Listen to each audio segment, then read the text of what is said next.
Pilot और अशोक गहलोत ही नहीं बल्कि भारतीय जनता पार्टी भी एकजुट है या नहीं, इस पे आपके क्या विचार है? देखिए, कांग्रेस के टूट फूट का तो हमारे पूरा जगत जानता है। 34 दिन एक बार होटल में इन्होंने खूब मस्ती करी है, जनता के पैसे का दुरुपयोग किया है और इनकी लड़ाई जग जाहिर है। एक गद्दार कहता है, एक निकम्मा कहता है और एक व्यक्ति आपस में ये लड़ रहे हैं, ये तो जग जाहिर है, पूरी जनता जानती है। और हमारी पार्टी एकजुट है, हमारी पार्टी के अंदर सभी नेता एक हैं।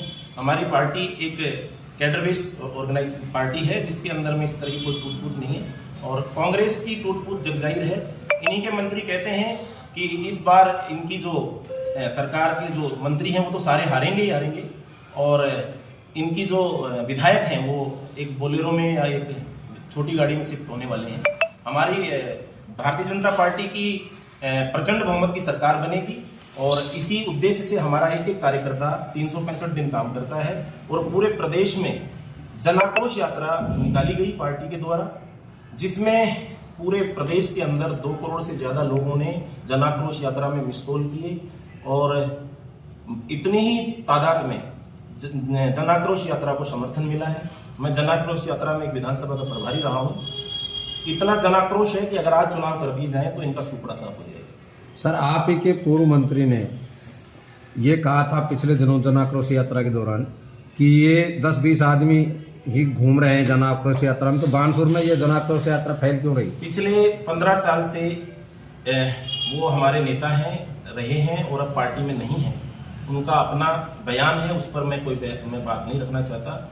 हमारी भारतीय जनता पार्टी के संगठन ने यहाँ बहुत अच्छा कार्य किया है और पूरे बानसूर विधानसभा क्षेत्र में एक एक बूथ पर, एक एक वार्ड पर, एक एक पन्ना प्रमुख तक भी हमारी पार्टी में संगठन बहुत मजबूत है। और जो जन आक्रोश यात्रा बानसूर की थी वो मैं टीवी और फेसबुक माध्यम से देख रहा था, बहुत ही जबरदस्त यात्रा रही है और आज चुनाव करा के देख लीजिए, हमारे मंत्री जी को धूल चटा देगी हमारी भारतीय जनता पार्टी। वर्तमान सत्ता पक्ष के विरुद्ध जन आक्रोश यात्रा निकाली गई, लेकिन भारतीय जनता पार्टी में खुद में एक आक्रोश देखा जा रहा है। वसुंधरा समर्थक गुट अलग बात कहता है, पूर्णिया गुट अलग बात कहता है। ये अलग बात है कि सचिन और गहलोत की लड़ाई जग जाहिर है, लेकिन क्या भारतीय जनता पार्टी एकजुट है? चुनावी फेस कौन होगा? 100% हमारी पार्टी में कोई गुट नहीं है, किसी प्रकार की गुटबाजी नहीं है। ये ऊपर का मामला है, इस पर मेरा कोई ज्यादा मंतव्य, इस पे मेरा अधिकार नहीं है इस तरह की कोई बात रखने का। लेकिन हमारी पार्टी में जिसको भी हमारे नेता डिसाइड कर देंगे, कांग्रेस के अंदर देखिए कि इन्होंने 96 विधायकों ने इस्तीफा दिया, जिसमें हमारी मंत्री भी थी और फिर हम कोर्ट गए और ये वापस चुपचाप जाकर के वहां से इस्तीफा वापस ले आए। 3 महीने तक इन लोगों ने किस तरह से पूरे प्रदेश के संसाधनों का इस्तीफा देने के बाद दुरुपयोग किया, ये तो जनता जानती है। आपके माध्यम से जनता को पता चलना चाहिए।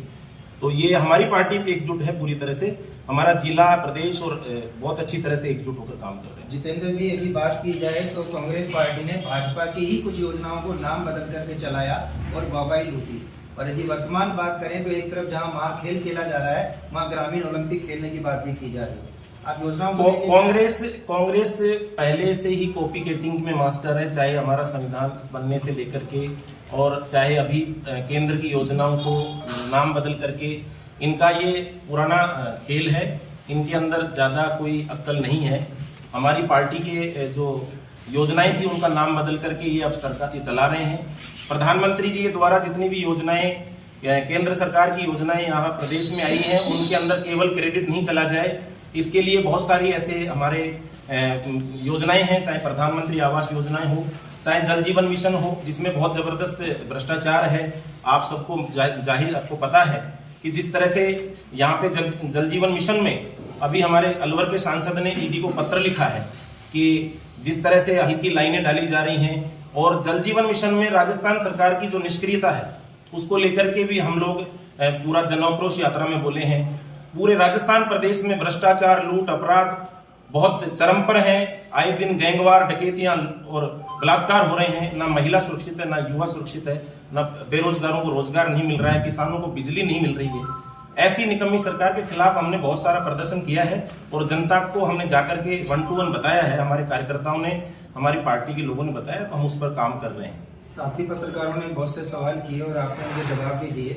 मेरा आखिरी सवाल ये है कि पिछली बार भी आपको पार्टी ने नकारा और इस बार भी आप जिन उद्देश्यों को लेकर हमारे बीच हैं, यदि ऐसा होता है तो उन परिस्थितियों में बानसूर के आपकी नज़र में ज्वलंत मुद्दे क्या होंगे? बानसूर एक ऐसा शांति प्रिय, तरक्की प्रिय विधानसभा क्षेत्र है जहां पर अगर कोई योग्य नेतृत्व हो तो ये बानसूर राजस्थान प्रदेश में बहुत अच्छे नंबर पे आ सकता है। बानसूर के युवाओं के साथ में जिस तरह का अभी हमारी वर्तमान विधायक और मंत्री राजस्थान